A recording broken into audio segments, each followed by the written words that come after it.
Minister, a short question. I wonder when we can expect to receive, for those people who are incorrectly reduced in their pandemic unemployment payment, when they might receive that payment. Many of them include taxi drivers who initially incorrectly had their car repayments included in the assessment, and on appeal that has been corrected, but some of them are being told that they will not receive it for some time.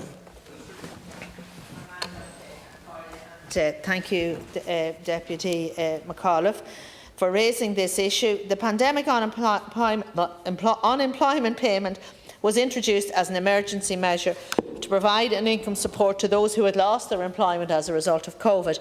In order to ensure that the scheme was simple and accessible for the unprecedented number of applicants, a flat payment rate was introduced. From the 26th of June 2020, the pandemic unemployment payment moved to 2 rates of payment.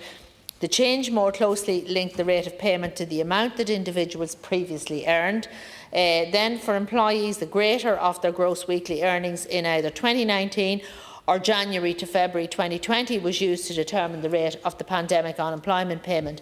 For self-employed people, a different approach was required based on their average weekly income for 2018, and this was the last tax year for which verifiable data on self-employed income was available, and as the Deputy will be aware, I subsequently asked my officials to ensure that where self-employed income for 2019 was available, that this could also be taken into account, because we want to make sure that they got as much support as possible.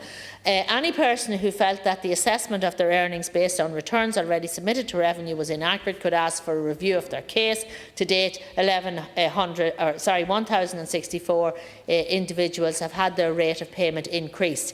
In addition, a detailed examination of all cases was undertaken by the Department to take account of updated income details where these had become available. This identified a further 3,885 currently awarded claims where the rate of payment should have remained at $350 from the 26th of June 2020. Arrears will issue to these customers this week. A further 11,815 claims which are now closed have been identified for examination, as arrears may also be due in those cases if payment extended beyond the 26th of June.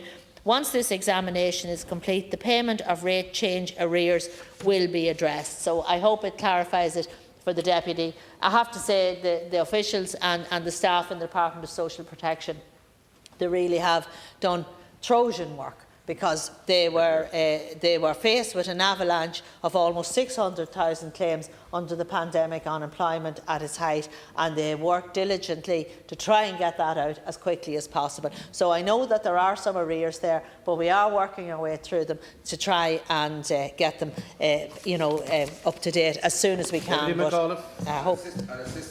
And be brief, because I know we're up against another debate. I want to thank the Minister for clarifying that today, that those payments will be made this week. I know initially one taxi driver who spoke to me had been told that they would not receive it until April next year, which would have been completely unacceptable. I think there's a huge workload on those people in the department. I appreciate that. I also appreciate the huge frustration and the sense of loss that many taxi drivers and other self-employed people have had. So I appreciate you that, and appreciate you giving me the clarification that those payments will be made this week, Minister.